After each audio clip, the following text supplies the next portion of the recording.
আপনি কি জানেন শেষ যুগে যখন ঈসা আলাইহিস সালাম দাজ্জালকে হত্যা করবেন, তখন এক জাতি ইয়াজুজ এবং মাজুজ এই পৃথিবীতে আগমন করবে। তারা এতটাই হিংস্র আর এতটাই শক্তিশালী হবে, তাদের সাথে কখনোই মানুষেরা পেরে উঠবে না। তারা পৃথিবীতে প্রবেশ করেই সর্বপ্রথম তারা এত পরিমাণ পানি পান করবে, মুহূর্তেই তারা পুরো পৃথিবীর পানি শেষ করে দিবে।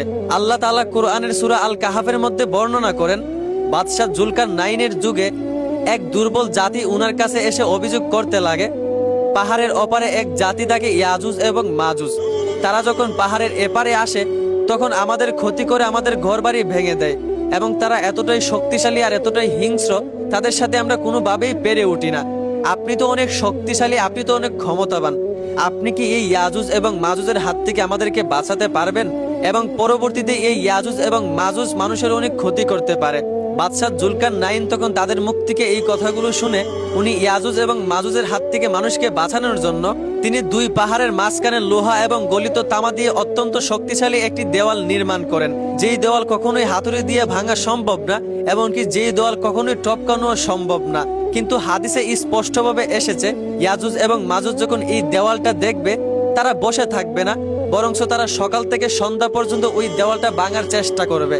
এমনকি তারা এত পরিশ্রম করবে, তারা সকাল থেকে সন্ধ্যা পর্যন্ত পরিশ্রম করার পর দেখবে দেওয়ালে বড় একটা ফাটল তৈরি হয়ে গেছে, অপারের সূর্যের আলো তাদের গায়ে লাগতেছে, অপারের বাতাস পর্যন্ত তাদের গায়ে লাগতেছে।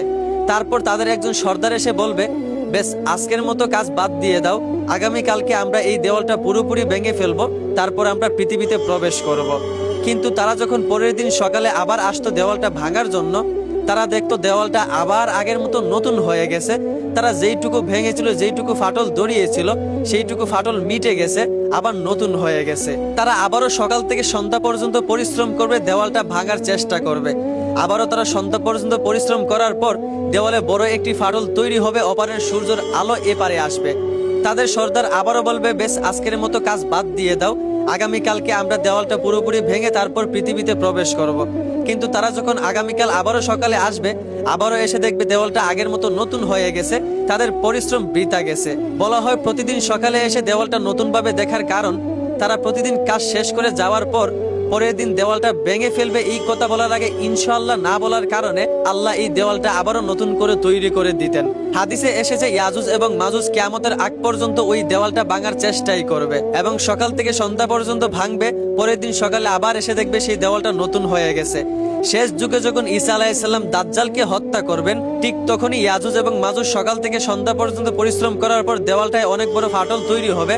তখনই ইয়াজুজ এবং মাজুজের মধ্যে তাদের সর্দার ডেকে বলবে, বেশ, আজকের মতো কাজ বাদ দিয়ে দাও, ইনশাআল্লাহ আগামীকাল আমরা এই দেওয়ালটি পুরোপুরি ভেঙে পৃথিবীতে প্রবেশ করব। তো এই ইনশাআল্লাহ বলার কারণে পরের দিন আল্লাহর ইচ্ছায় এই দেওয়ালটি ভেঙে যাবে, তারা পৃথিবীতে প্রবেশ করবে। পৃথিবীতে প্রবেশ করেই তারা সর্বপ্রথম এত পরিমাণ পানি পান করবে, মুহূর্তেই তারা পুরো পৃথিবীর পানি শেষ করে দিবে।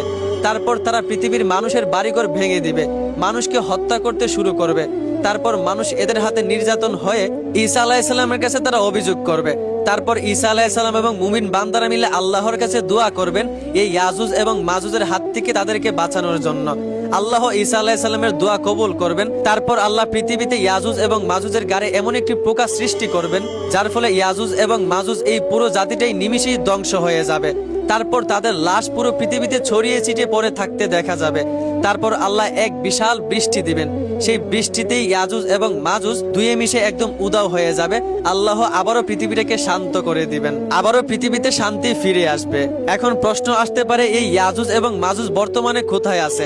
সহিহ হাদিসে এখন পর্যন্ত তাদের বর্তমান অবস্থা নির্দিষ্টভাবে বলা হয়নি, তবে তারা ঠিকই কোথাও না কোথাও আছে।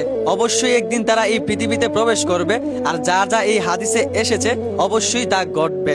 আসলে এই হাদিস থেকে বোঝা যায় যে আল্লাহ মানুষকে বিপদ দেন এবং আল্লাহর কাছে চাইলে আল্লাহ আবার মানুষকে বিপদ থেকে উদ্ধার করেন। যাই হোক, আশা করি বুঝতে পারছেন। ধন্যবাদ।